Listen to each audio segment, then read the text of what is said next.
Hey, everybody. Welcome back to Around the Corner. I'm Ben Wager, and with me today, my co host Don Gibson, and we're still looking at those movies from 65 to 75. Today, we're going to look at two movies from 70 to 71, or no, I'm sorry, 71 to 70. Wait, what is it, Don? What are we looking at? They're both from 71. They are from 71, and it was 70 to 71, right? Is that what we were doing? But we chose films both from 71. So, Yes, we did. We did. That's true. But we're saving the 72s, right? oh, I'm ready for 72. Yeah. So, all right. So these are both from 71. Uh, they are very different movies, and we're going to start off. The first movie that we're going to talk about is called Straw Dogs. So we're going to Don selected this movie, so we're going to let him kind of bring in the intro to it. Go ahead, Don. Well, Straw Dogs is an interesting film. I remember when I first saw it, and I was shocked by it, and I think that is the purpose of the film.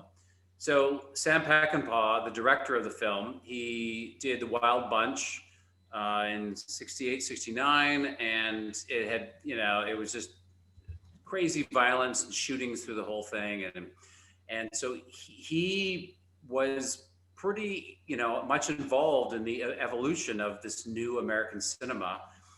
I don't know how much of a voice he really had. He really wanted to push the controversial aspects of making films, so he wanted to shock. That's what his thing was. And America, which had been part of the Hays Code for many years. The Hays Code came up in the early 30s, and there's very strict demands in the Hays Code with sexuality and violence, and this film was just like, you know what, we are going to challenge every possible code we can, and that is what this film is about.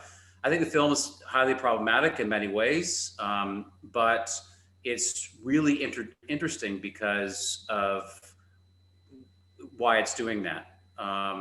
So Peckinpah, as I said, is a really controversial director because he just, he was part of the whole new wave of Hollywood, like let's challenge the studio heads and all that kind of thing.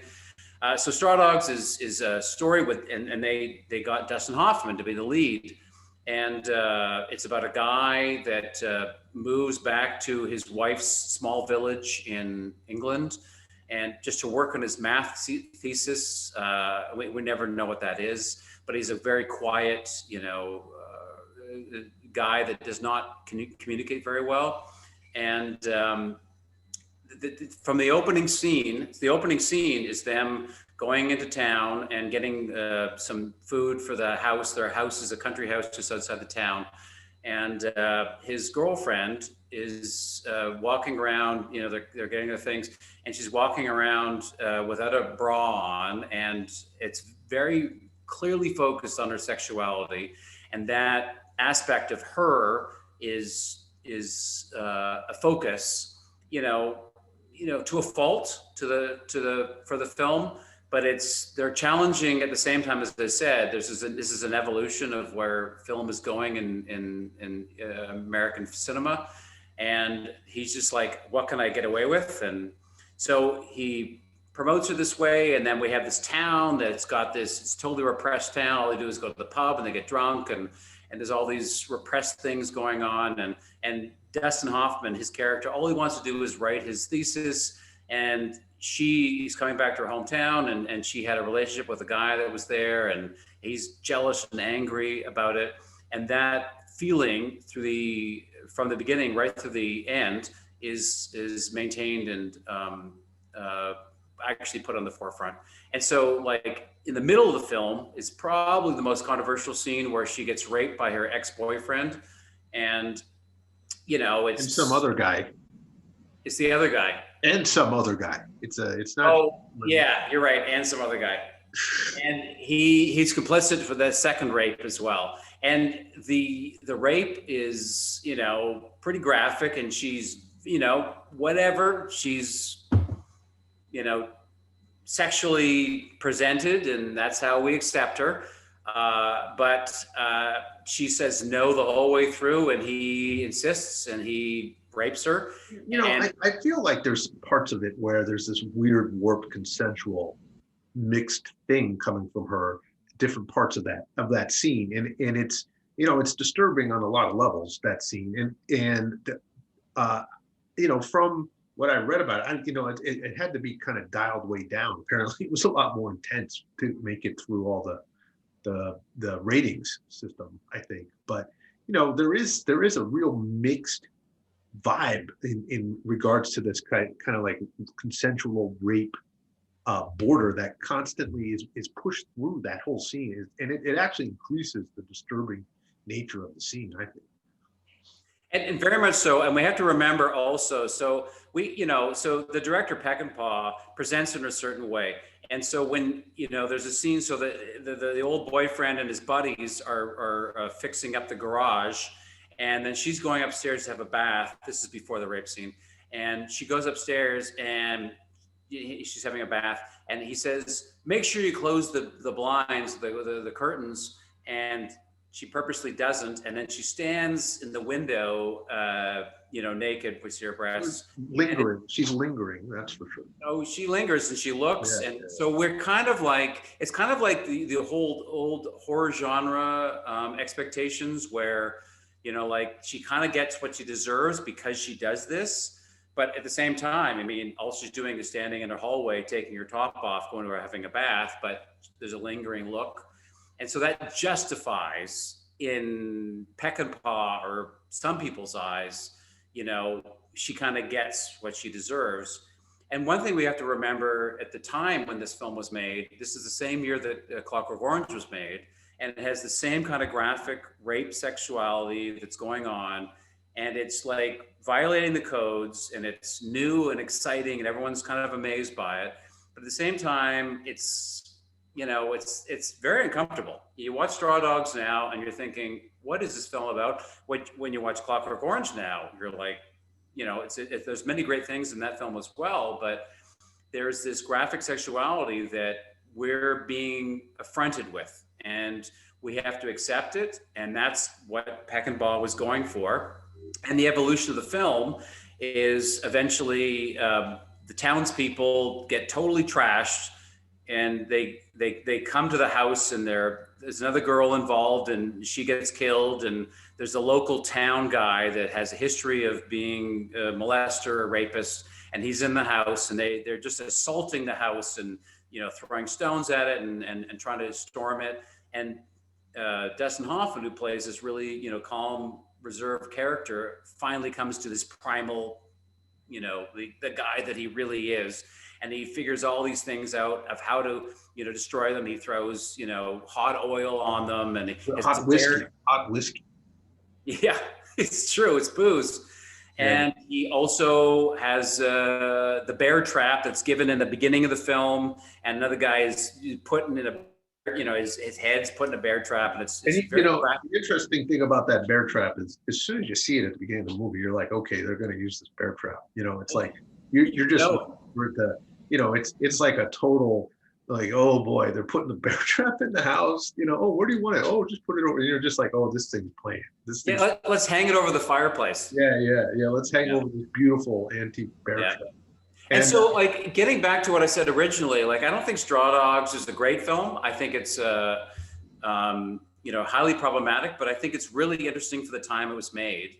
And, as I said, Dustin Hoffman, who was a star of, A Graduate, and he was a known actor in America, and he agreed to do this film. And it was about challenging what was accepted in cinema. And he, it's graphic and it's violent. And in the end, there's this weird resolution. And, he actually really kind of dislikes his wife in the end because of her sexuality, and he never knows that she gets raped, but he's like, you don't know what's proper and right. And meanwhile, this guy that, has kind of been cruel and abusive to his wife, not in the violent rape way, but similarly, treats her terribly in the end. And then it ends with this odd resolution.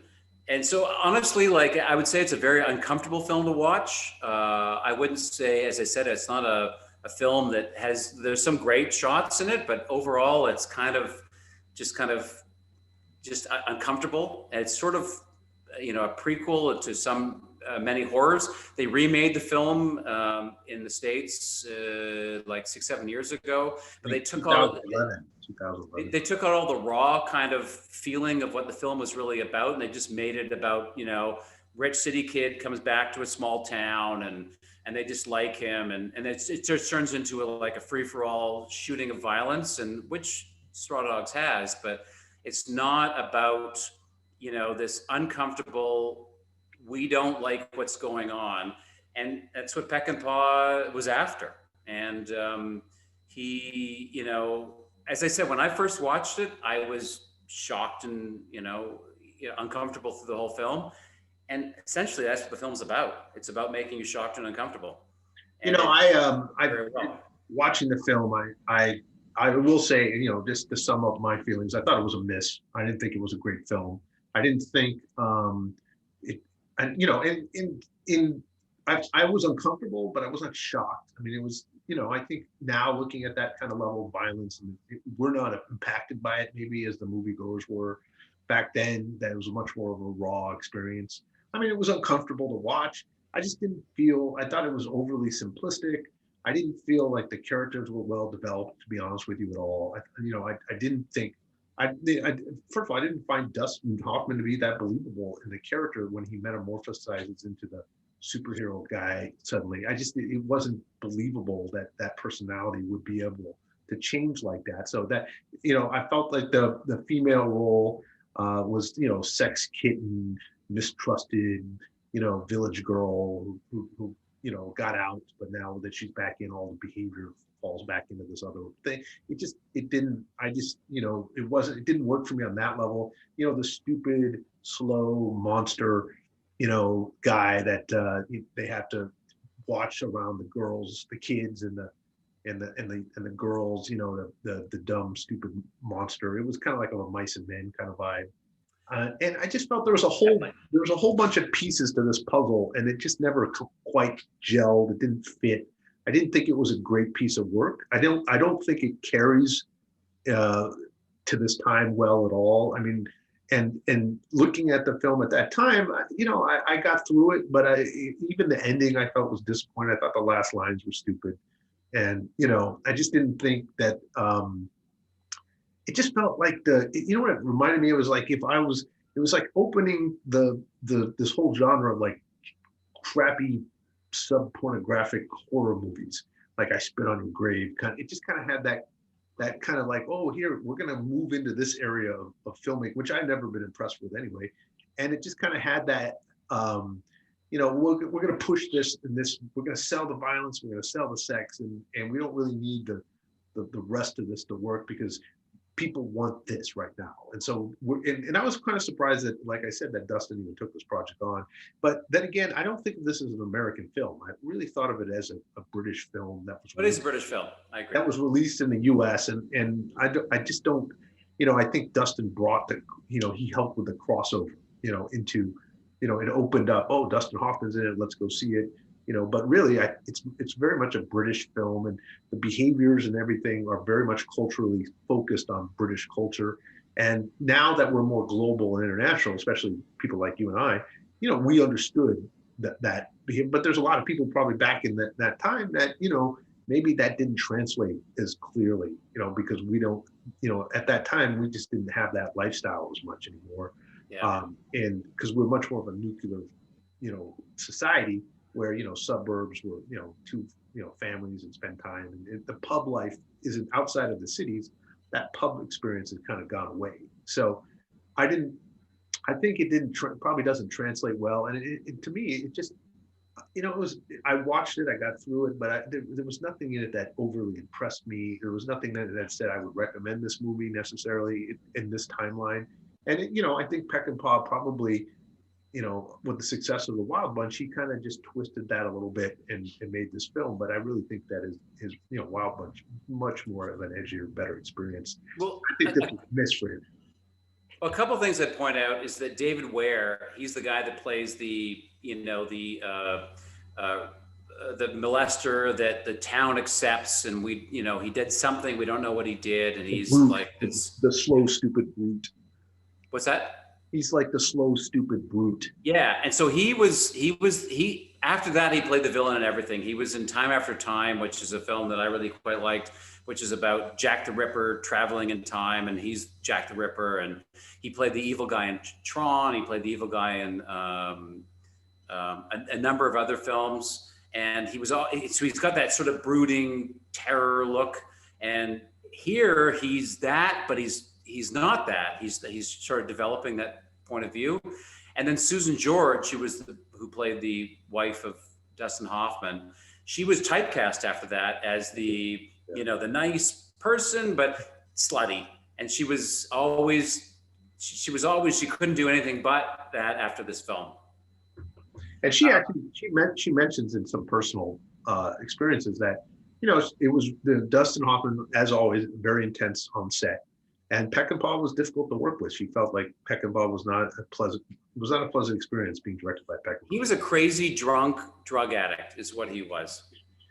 And he made crazy films, and they were like let's feed him some money. So he made Convoy, which was one of my favorite films when I was a kid, with Chris Christopherson, and it was all about a bunch of trucks stopping highways and the trucker craze. Yeah. So I don't think it actually holds up very well, is the truth, but I think it's actually very interesting in terms of the time it was made, because it was made because the time allowed it to be made, and people were fascinated because the rules were now being stripped away. And I think it leads really well into the film that you're going to talk about, Harold and Maude. It's the same damn thing. Like, they made that film because they were allowed to make it. The difference is, of course, is Harold and Maude holds up incredibly well, 50 years later, because it was ahead of its time. It was shocking at the time, and it still is shocking. There's aspects that are shocking. Right, absolutely. In fact, let's introduce that film now. So I had picked Harold and Maude, and this is a film, a very successful film that over time, and critically acclaimed. The movie is, the storyline of the movie is a little twisted. It's about a young man who's entering into adulthood, and he has a very dark kind of vibe to him. He's very comes from an extremely wealthy family.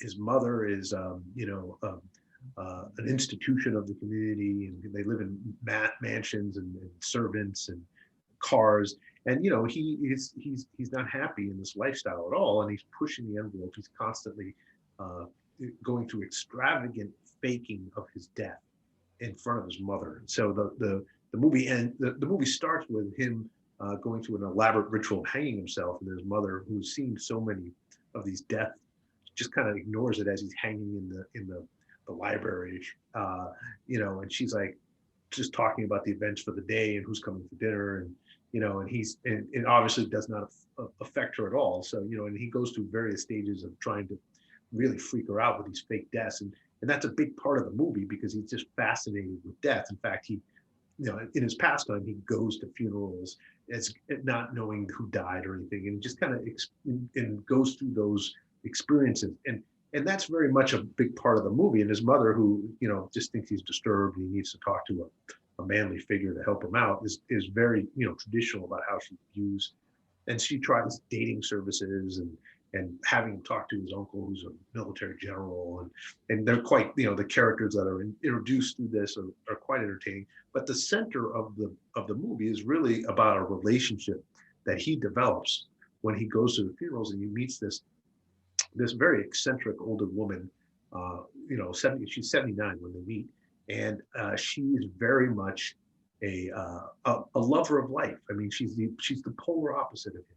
Like, if you looked at the Chinese yin yang symbol, these two characters they mesh perfectly into that yin yang.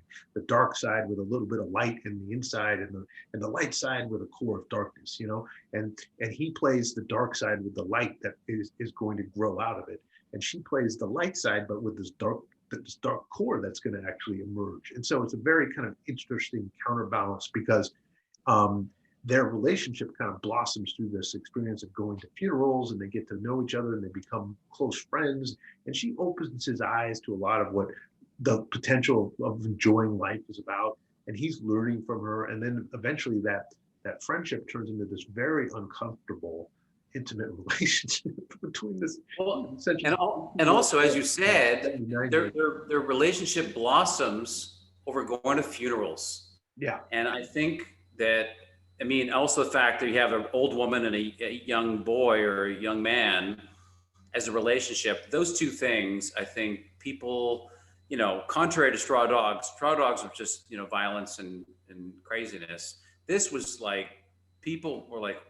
I don't understand how you can make a film like this, you know? And at the time, the interesting thing is, at the time, this probably, if the roles had been reversed and it was like an 80-year-old man and an 18-year-old Exactly. girl, they would have been like, oh, this is unusual, but I can accept this.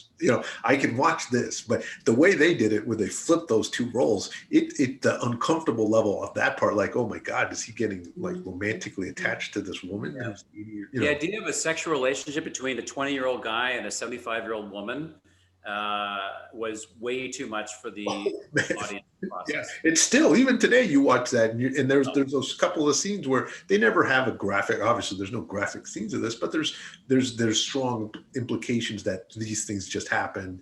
The smoking in the bed afterwards and all. Those type of, it's there, and you're just still, even now you're just like, whoa. It just it's still, as much as you want to be open-minded about these things, it's still right there in your face. And that part of the movie is definitely, it brings that kind of uncomfortable feeling about, even though they have it's a good healthy relationship, in the sense that the way she's really opening up his eyes to life and bringing him Totally. out of this dark place. And but the irony of it is, she's heading into a dark place by choice, because she has announced and hinted to him many times that he doesn't understand completely, that on her 80th birthday, she's going to end her life. She's going to choose that. That's it. She's going to end her life. And that's days away from their initial, I mean, the whole movie is about a week, probably a total of a week in actual time that progresses through the whole movie. Yeah.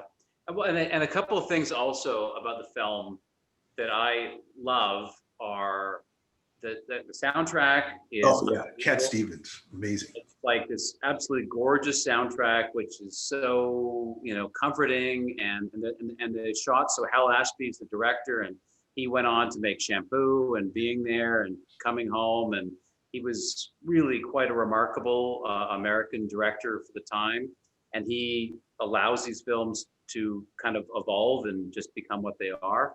And some of the shots they use with that soundtrack are just beautiful. The music is all Cat Stevens, some of it original music, and it's woven into the storyline so perfectly. I mean, it just, it reminded me, I think that um, Mike Nichols did that very well with The Graduate and Simon and Garfunkel. And it has that, you can see the impact of a movie like The Graduate and how they use the Simon and Garfunkel music, and then you see this movie and how Cat Stevens, and you start to see how a soundtrack can really empower the movie much more. It's not just about the background music and the setups as they're transitioning through different scenes, but this music from this commercially well-known artist, it really impacts and strengthens the film. That synergy, it's become a formula now that we see more and more. But those movies, The Graduate and Harold and Maude, and to some extent, I think Butch Cassidy and the Sundance Kid, they started to incorporate commercialization of the music. Raindrops keep falling on my head. Raindrops keep falling on my head. And so, but I believe that when I think of the pinnacle of that in that time range, I think Harold and Maude really just hit a home run with the Cat Stevens soundtrack, just phenomenally. Just there are some shots. There's one shot I remember specifically with them. So his car, this guy has got this weird, fascination with death and everything. His car is a hearse, and he's driving this car on this long, beautiful shot. We're just and Marin Headlands. I think those were the Marin Headlands. Absolutely gorgeous. Yeah, beautiful. And then Trouble, the Cat Stevens song, is because she just died, and he's just kind of dealing with it and driving. And that song is playing, and it's just woven so well. It's just such a powerful scene. and then the panoramic views of the headlands. It's all shot in the Bay Area, Northern California, and it's really they do it's an amazing job. I mean, that movie has such a level of sophistication in how everything is woven in, the storylines, the Yeah. cinematography, the depth of the characters. Even it's just you know, it's major league. It's a major league movie that was extremely And the guy that wrote it, Colin Higgins, yeah. he went on to, he wrote Silver Streak, which is one of my favorites. It's got Yeah, yeah. uh, Gene Wilder, Steve Wilder in it, and Richard Pryor. Richard Pryor. And it's a, it's a fun comedy and everything. He did later, so he wasn't allowed to direct this film because he didn't have the background, and so they got Hal Ashby to do it. And so then he wrote Silver Streak, and it did quite well as well. And then he directed Foul Play, and then later 9 to 5. And these are like, films that we look back on now that are definitive for the time. And he had a real awareness of social issues that were highly relevant. Foul Play, not so much, because Foul Play is just a fun movie with Chevy Chase. Yeah, that's a great movie, though. That's really It's a fun movie. We could do a whole Definitely thing. a fun movie. Maybe I was before 9 to 5, but it's he was aware of what was, and he was writing stuff that people weren't really writing, and sadly he died. He was gay, and he died of AIDS in the mid 80s, I think. Yeah, yeah. And so he had a lot of really interesting ideas, and he wasn't allowed to do. Harold and Maude was his whole conception, and and Hal Ashby he actually asked permission from Higgins to do it because he felt kind of guilty about taking the project over from him. And looking at some of the other things about that movie, Bud Cort, who at the time was, he'd had a few, he had some movies on, he was in MASH, the film MASH. He was in MASH. But the way that he played he just played that part very well, just because he doesn't have a huge range in this movie in regards to kind of that opening up and being tightly wound up. But there's a couple of scenes where they break that fourth wall, and he's looking right into the camera when some things happen, and that was very edgy to that's a difficult scene to play off, that trying to get that to work, and they were able to do it, I thought, successfully. There's these little points where he kind of silently looks at the camera, does these little things, and it's interesting because you don't see that in a mainstream film of this nature, that is so critically acclaimed. But they definitely did experiment on breaking some of the traditions, obviously with the storyline and but the incorporation of those characters in how they were able to kind of, it almost has an Asian flavor to it. She's like, oh, you have to breathe in the fire in the morning, and she's like, and and it's a very kind of, it's like what Chinese people do in the morning when they're waking up. So there was definitely kind of and then that yin yang relationship and the balance between the two characters, very very based on Eastern philosophies, in my opinion. So I think there were some influences in the writer in understanding Eastern philosophy and Eastern ways of things happening. So overall, I would definitely say that that movie's major league, and Straw Dogs was not. Well, you know what, Ben, I agree with you. I chose Straw Dogs not because it's a film that holds up incredibly well. I chose it because it's emblematic of the time that, as I said, the Hays Code owned cinema. And, America really still struggles with censorship because their censorship revolves primarily around sexuality. It's not around violence. And it's interesting, like, Straw Dogs was like violating and breaking all these rules. And so did Harold and Maude. And Harold and Maude, honestly, in terms of watching a film today, 50 years later, we watch Straw Dogs now, we're like, kind of whatever. It's a little bit controversial, a little bit uncomfortable. But Harold and Maude is still basically as uncomfortable now as it was then because of the concepts, and because they're challenging how, as you said, if it was an 80-year-old man and an 18-year-old girl, we'd be like, okay. And this is like, no way we're going to accept this. This is way off the radar. This is way off the radar. All right. Well, Don, I think we covered these movies very well. Overall, I got through the Straw Dogs movie, but Harold and Maude to me is a gem, and it's something that I still watch every 3 to 4 years probably. And what, every time I watch it, I see something new. So I think we picked some interesting movies, and then it's a good comparison. But next time, I think we're going to focus on 1972, right? It's getting its own, it's not even a range. It's just 1972 because it's such a strong year in film. Yeah.